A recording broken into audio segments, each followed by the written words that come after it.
Buenas, hoy vamos a hablar de artículos científicos. Hemos hablado varias veces a lo largo del curso de los artículos científicos y artículos de investigación. De hecho, ustedes han buscado artículos de investigación en algunas de las actividades, pero nunca nos referimos en detalle a los contenidos del artículo de investigación ni cómo se organizan. Vamos a hablar un poco de eso. Entonces, los artículos de investigación son el producto final de un proceso de investigación y sin un artículo de investigación y en términos generales sin una comunicación de los resultados de una investigación, la investigación casi que no tiene sentido. Mm, es necesario que luego de un proyecto de investigación, que muchas veces toman 2 o 3 años o 5 años, eh, ese aprendizaje, esa producción de conocimiento o de saber se comunique. De lo contrario, se queda guardada dentro de un cajón. Es casi como si no hubiera pasado, excepto para el equipo de investigación que algo habrá aprendido en el proceso. Entonces, los artículos de investigación son centrales y son el producto final de todo proceso de investigación.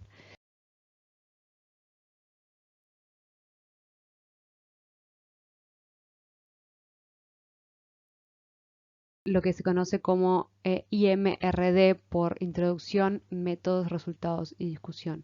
Vamos a ver que en la mayoría de los artículos científicos se organizan así y a su vez cada una de estas secciones también es muy estructurada. Y si bien el orden en el que el artículo se presenta es introducción, métodos, resultados y discusión, normalmente no se escribe en este orden, sino que suele escribirse muchas veces empezando por los métodos, luego los resultados y finalmente la introducción y la discusión. Más adelante podemos comentar por qué sería este orden. Empecemos por la introducción. La introducción plantea cuál es el problema de investigación del que se está tratando y sobre todo por qué debería interesarle a alguien. Entonces el objetivo es establecer cuál es la lógica y cuáles son las bases del artículo. Y va de lo general a lo particular, empieza por la discusión general del tema y se dirige a la hipótesis de investigación particular.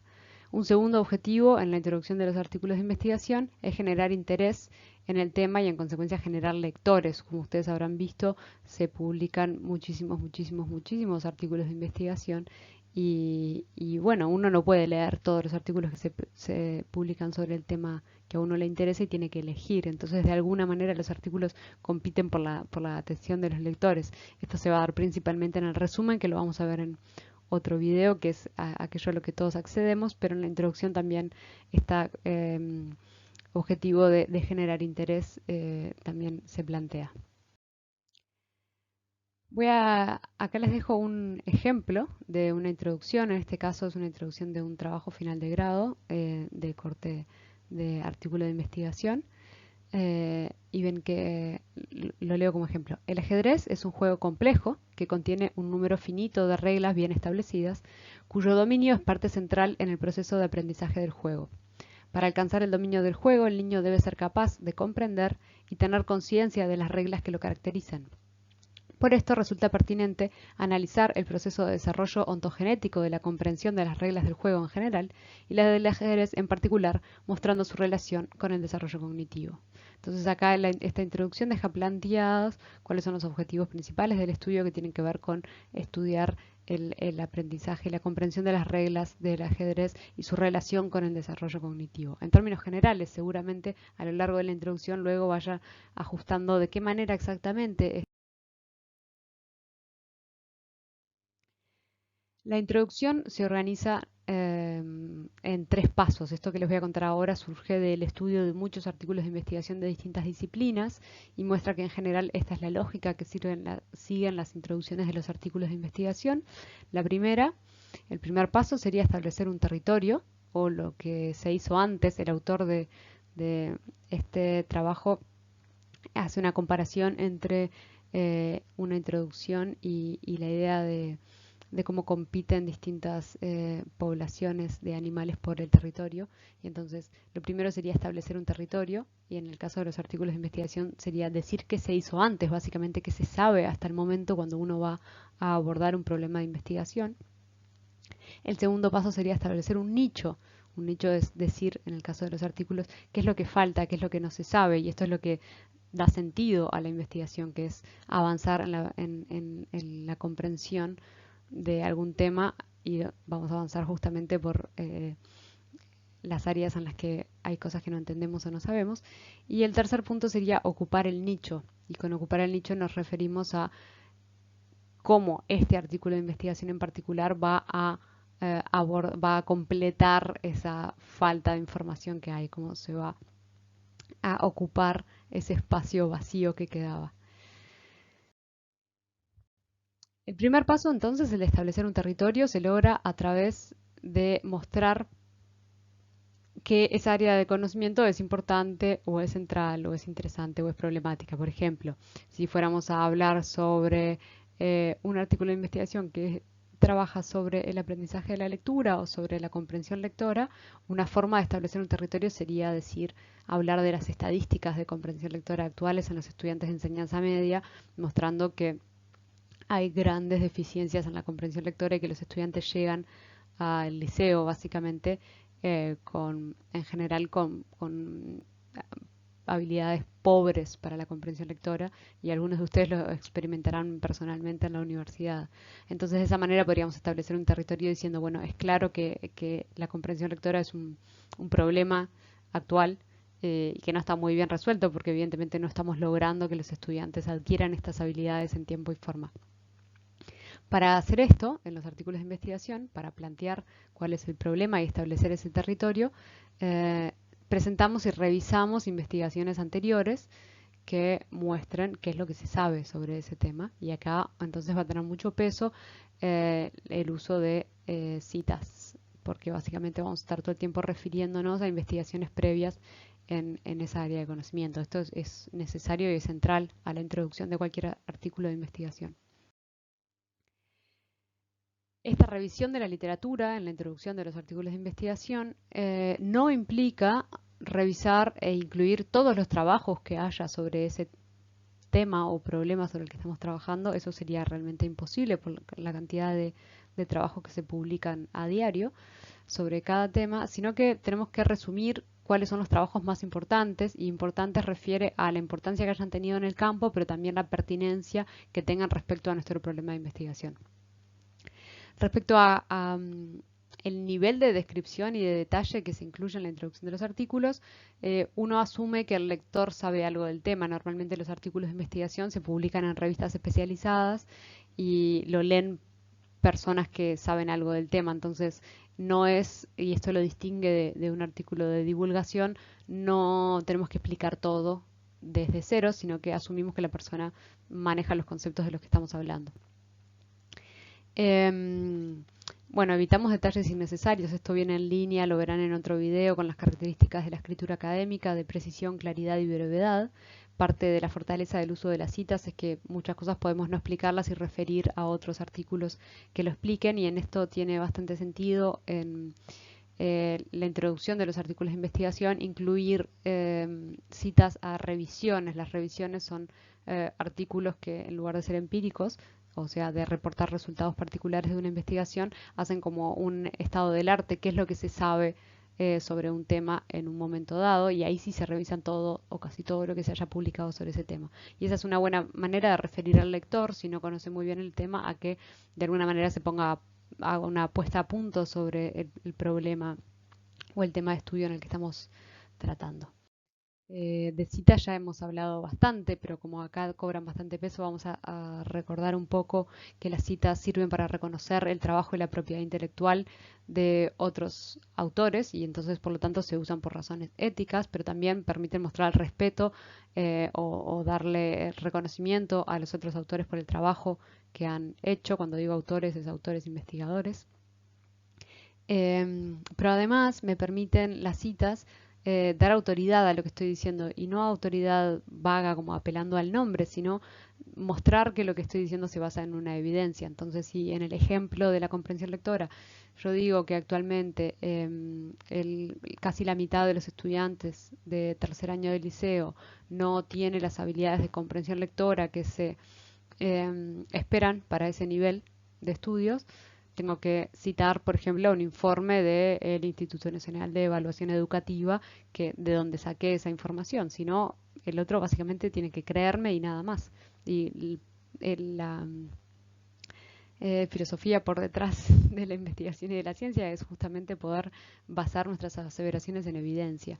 Y entonces las citas me permiten justamente mostrar cuál es la evidencia, tanto para mostrar que no es solo una opinión mía, como para que el lector pueda ir a buscar esa evidencia y ampliar esa información si así lo quisiera.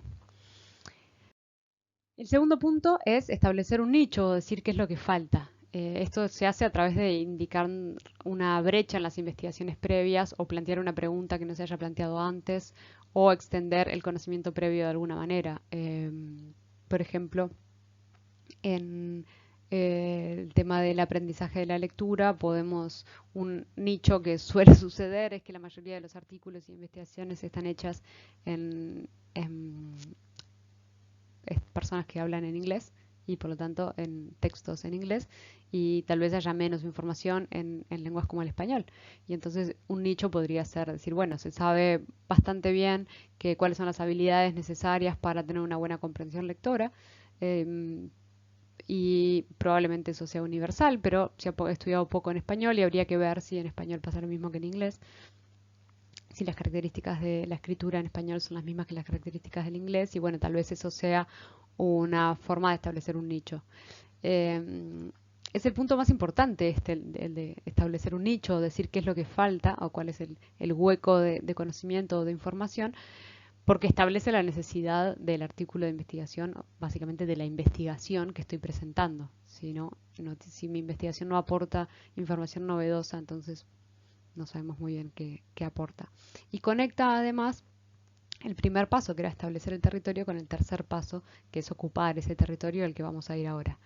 Este punto 2, digamos, de la introducción, que ninguno de estos puntos son explícitos, sino que ocurren en la introducción, a veces es solamente una oración, que esa oración puede tener expresiones negativas como falta replicar los estudios o existen diferencias en los resultados o existe controversia sobre cómo funciona este proceso o es un tema de debate o en algunos casos decir, bueno, la importancia del estudio de X ha sido subestimada si no hay suficiente información. El tercer punto es ocupar el nicho, es decir, establecer claramente qué es lo que vamos a presentar, qué incluye nuestra investigación. Esto se puede hacer a través de delinear cuáles son los objetivos del estudio o explicar la naturaleza de la investigación o las características de la investigación. Formas típicas que se pueden encontrar en un artículo en este tercer paso o hacia el final de la introducción son: el presente estudio fue diseñado con el objetivo o el objetivo del presente trabajo es establecer, o nuestra hipótesis es, o proveemos resultados preliminares, o ante este estado de situación, este trabajo busca. Luego de la introducción vienen los métodos o materiales y métodos, y básicamente los métodos muestran cómo se obtuvo la evidencia. Es la sección más breve del artículo y normalmente es la que es más fácil de escribir, porque básicamente uno relata lo que uno hizo en esa investigación. A veces es la más difícil de leer cuando uno está leyendo artículos con técnicas o con métodos que uno no conoce o que no usa, entonces se vuelve un poco críptica. Y también es la sección más variable porque varía mucho de disciplina a disciplina. En psicología, la sección de métodos usualmente incluye información sobre cuál es el diseño del estudio, y entonces los diseños pueden ser longitudinales, es decir, seguir a un mismo grupo de personas a lo largo del tiempo, o no, o ser solo en un punto de tiempo. Puede ser un diseño que tenga un grupo experimental y un grupo control, o que tenga solo un grupo. Básicamente eso. Y también incluye los participantes. En general, en psicología describimos muy bien la característica de los participantes: cuántos son, cuántos hombres, cuántas mujeres, qué edad tienen, y cuáles son los instrumentos que usamos. Si usamos instrumentos de evaluación, por ejemplo, para evaluar síntomas de depresión, podemos haber usado la escala o el inventario de Beck, o para medir inteligencia podemos haber usado el WISC o el WIPSI, o el WISE. Y entonces describimos cuáles son los instrumentos que utilizamos. Podemos haber usado estos instrumentos estandarizados de los que les hablaba, o podemos haber usado instrumentos creados por nosotros, y en ese caso incluiremos todos los detalles del instrumento. No les dije al principio, pero la lógica por detrás de los artículos de investigación es que cualquier persona que lo lea debería poder replicar esos investigación a partir de el artículo. Es decir, el artículo debe contener toda la información necesaria para que una persona pueda replicar ese mismo estudio. Y entonces la información debe presentarse de manera clara y completa. Acá les dejo otro ejemplo de métodos de un trabajo final de grado, en este caso de la sección participantes. Dice, se trabajó con 25 niños de tercer año, 15 varones, 10 mujeres y 39 niños de sexto año escolar, 19 varones y 20 mujeres, previo consentimiento informado firmado por los padres, los cuales recibieron instrucción ajedrecística en el marco del programa de ajedrez en la escuela. Todos los participantes provenientes de escuelas de tiempo completo, de acuerdo con la definición del Monitor Educativo de Educación Primaria. Se trabajó en modalidad de talleres de ajedrez semanalmente, con una duración de 1 hora aproximadamente entre los meses de mayo y noviembre. Esa información es como completa respecto a cuáles fueron las características de los participantes y de la colecta de datos. Luego viene la sección de resultados, que es la más importante en el sentido de que es justamente donde se describen los hallazgos del artículo. Los resultados se pueden ordenar de forma cronológica en función de los distintos experimentos o colectas de datos o intervenciones o observaciones que se hayan hecho, o en orden de importancia.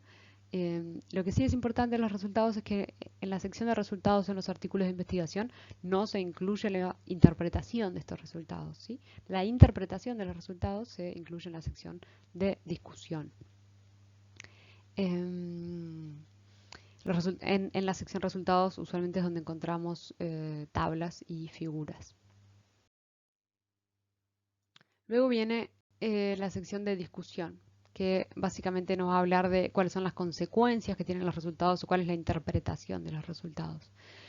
Ofrece una visión más general y se ordena en puntos, distintos puntos, algunos de los cuales vuelven a referirse a aquellos que se trataron en la introducción.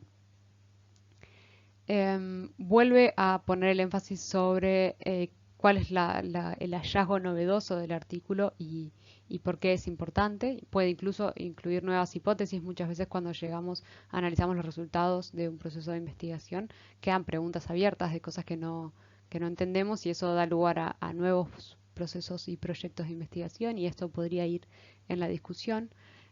Y es la sección más especulativa en este sentido, porque entonces cuando uno interpreta los resultados,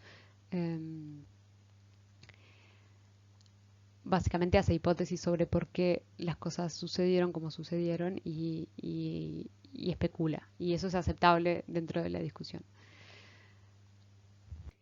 Un ejemplo de discusión, a veces antes de pasar por algún proyecto de investigación es difícil entender qué es esto de interpretar los resultados.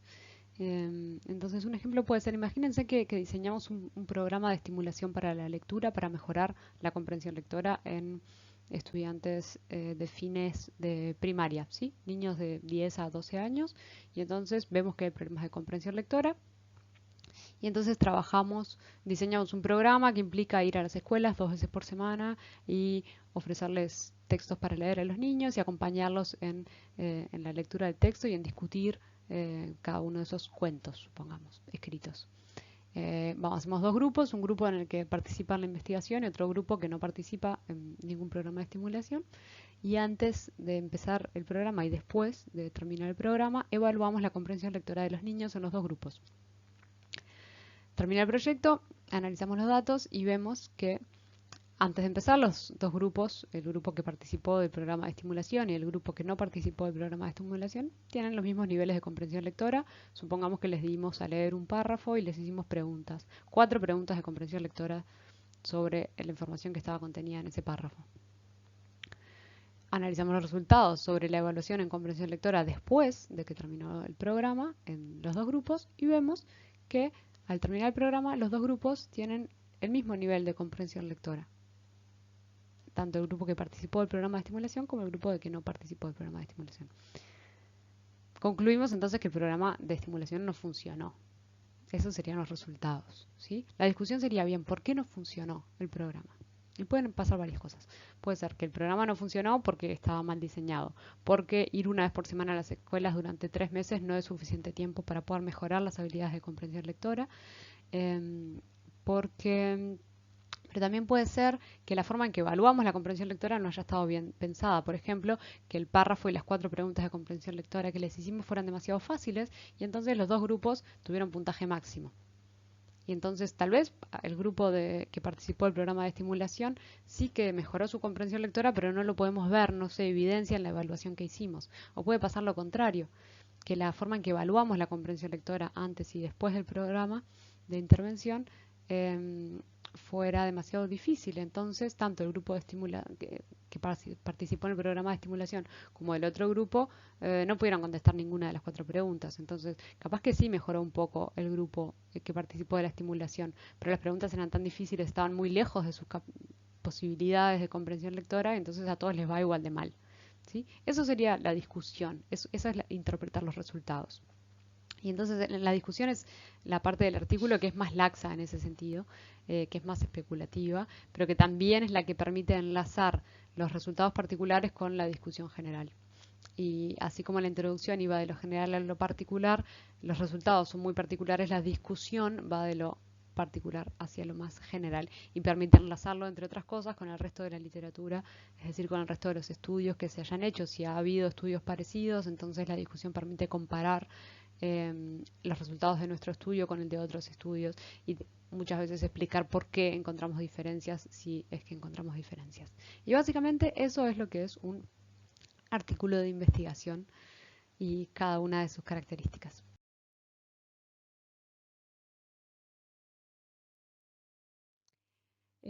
Una de las, no sé si fortalezas, pero algo que hace que leer artículos sea más fácil de lo que pensamos es que esta estructura se conserva mucho y es muy estereotipada, entonces nosotros sabemos qué información vamos a encontrar en cada una de las secciones y luego de que nos metemos en algún tema también manejamos muy bien el vocabulario y esto viene también a la posibilidad de poder leer artículos de investigación en inglés, aunque no hablemos inglés, y es que el lenguaje es bastante sencillo, eso lo van a ver en, en el video sobre características de la escritura académica y que es bastante estereotipado, ¿sí?